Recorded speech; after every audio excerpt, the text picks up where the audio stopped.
ഒടുവിൽ അവർ പ്രതിഷേധം തുടങ്ങിയിരിക്കുകയാണ്. ബീഹാറിലെ ബംഗ്ലാദേശ് അതിർത്തിക്കടുത്തുള്ള 7.6 ലക്ഷം വോട്ടർമാരുടെ പേരുകൾ വോട്ടർ പട്ടികയിൽ നീക്കം ചെയ്തതിൽ ബീഹാറിൽ വലിയ രീതിയിലുള്ള പ്രതിഷേധം തുടങ്ങിയിരിക്കുകയാണ്. ഇവരെല്ലാം റോഹിംഗ്യൻസും നമ്മുടെ നാട്ടിൽ അനധികൃതമായി വലിഞ്ഞു കയറി വന്നവരുമാണെന്നുള്ളതാണ് പ്രധാനപ്പെട്ട ഒരു കാര്യം. എന്തുകൊണ്ടാണ് ഈ പ്രതിഷേധം നടക്കാത്തത് എന്നുള്ളൊരു ചോദ്യം മാത്രമേ ഇത്ര നാളായി നമുക്ക് മുന്നിൽ ഉണ്ടായിരുന്നുള്ളൂ. കാരണം ഇവരുടെ ഒന്നും തന്നെ ഐഡന്റിറ്റി ആരുടെ കയ്യിലും ഇല്ല എന്നുള്ളതാണ്. വ്യക്തമായി പറഞ്ഞു കഴിഞ്ഞാൽ വോട്ടർ പട്ടിക തിരഞ്ഞെടുപ്പ് കമ്മീഷൻ ഇപ്പോൾ പരിശോധിക്കുമ്പോൾ അവിടെ 7.6 ലക്ഷം ആൾക്കാർക്ക് കൃത്യമായിട്ടുള്ള രേഖകളില്ല, എന്നാൽ അവർ വോട്ടർ പട്ടികയിൽ ഉണ്ട് താനും. ഇതെങ്ങനെ സംഭവിച്ചു എന്ന് കൃത്യമായി തെരഞ്ഞെടുപ്പ് കമ്മീഷൻ നിരീക്ഷിച്ചു. കേസ് സുപ്രീം കോടതിയിലേക്ക് എത്തി. സുപ്രീം കോടതി അടക്കം ഇതിന് പിന്തുണ കൊടുക്കുന്ന ഒരു കാഴ്ചയാണ് കണ്ടത്. നമ്മുടെ നാട്ടിൽ കയറിക്കൂടിയിരിക്കുന്ന റോഹിംഗ്യൻസിനും ബംഗ്ലാദേശികൾക്കും എങ്ങനെ ഇവരെ പിടിച്ച് പുറത്താക്കും എന്നുള്ളതിൻ്റെ ഒരു സുപ്രധാനമായിട്ടുള്ള മാസ്റ്റർ പ്ലാൻ കൂടിയാണ് കേന്ദ്രത്തിൻ്റേത് എന്നുള്ളതാണ് ഇത് നമ്മൾ മനസ്സിലാക്കേണ്ട ഒരു കാര്യം. നമ്മുടെ നാട്ടിൽ ഇത്രയധികം റോഹിംഗ്യൻസിനും ബംഗ്ലാദേശികൾക്കും സപ്പോർട്ട് കിട്ടുന്നതിൻ്റെ പ്രധാനപ്പെട്ട കാര്യം ഇവന്മാർക്ക് വോട്ടുള്ളത് കൊണ്ടാണ് ഇവിടെ പൊളിറ്റീഷ്യൻസ് ഇവന്മാരെ അടുത്ത് തലയിൽ വെച്ചുകൊണ്ടിരിക്കുന്നത്. ഇവന്മാർക്ക് എന്തെങ്കിലും പ്രശ്നം ഉണ്ടായി കഴിഞ്ഞാൽ മനുഷ്യാവകാശം പറഞ്ഞ് രംഗത്തെത്തുന്നത്. ഇവന്മാർക്ക് വോട്ടില്ലെങ്കിൽ ഇനി ഏത് പൊളിറ്റീഷ്യനാണ് ഇവന്മാരുടെ വഴിയെ പോവുക?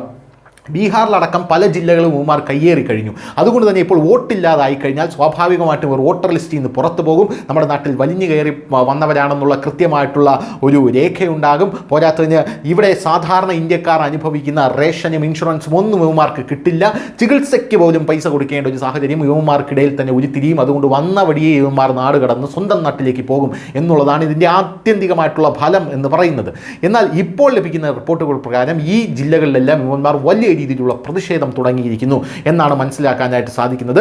ബീഹാറിലെ വോട്ടർ പട്ടികയുടെ പ്രത്യേക ആഴത്തിലുള്ള അവലോകനത്തിന്റെ ആദ്യഘട്ടം പൂർത്തിയാകുമ്പോൾ തിരഞ്ഞെടുപ്പ് കമ്മീഷന്റെ കരട് വോട്ടർ പട്ടിക പുറത്തിറക്കി. ആ കരട് പ്രകാരം പ്രധാനമായും 4 ജില്ലകൾ ഉൾപ്പെടുന്ന ബീഹാറിലെ സീമാഞ്ചൽ മേഖല, അരാരിയ, കിഷൻജംഗ്, പൂർണിയ, കതിഹാർ ഈ ജില്ലകളിലെ കരട് വോട്ടർ പട്ടികയിൽ നിന്ന് ധാരാളം പേരുകൾ നീക്കം ചെയ്തതിനെ തുടർന്ന് രാഷ്ട്രീയ കോളിളക്കമാണ് അവിടെ ഉണ്ടായിരിക്കുന്നത്.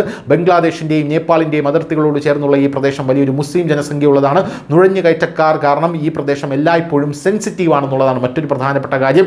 അരാരിയിൽ 1,58,072 വോട്ടർമാരും കിഷൻജംഗിൽ 1,45,668 പേരുടെയും പൂർണിയയിൽ 2,73,920 പേരുടെയും കതിഹാറിൽ 1,84,254 പേരുടെയും പേരുകളാണ് വോട്ടർ പട്ടികയിൽ നിന്ന് നീക്കം ചെയ്തതായി റിപ്പോർട്ടിൽ പറയുന്നത്. ഈ 4 ജില്ലകളിലായി ആകെ 7.6 ലക്ഷത്തിലധികം വോട്ടർമാർ പട്ടികയിൽ നിന്ന് ഒഴിവായിട്ടുണ്ടെന്ന് അറിയാൻ സാധിക്കുന്നു.